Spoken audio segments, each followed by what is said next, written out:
Welcome. In this video, I will show you how to enable or disable USB power delivery on SONY ZV-E10 II.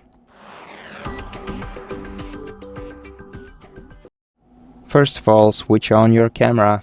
After that, you have to press menu button and then scroll left to the sidebar. On the sidebar, scroll down to setup menu. And here in the setup menu, we're gonna have to scroll down to USB and then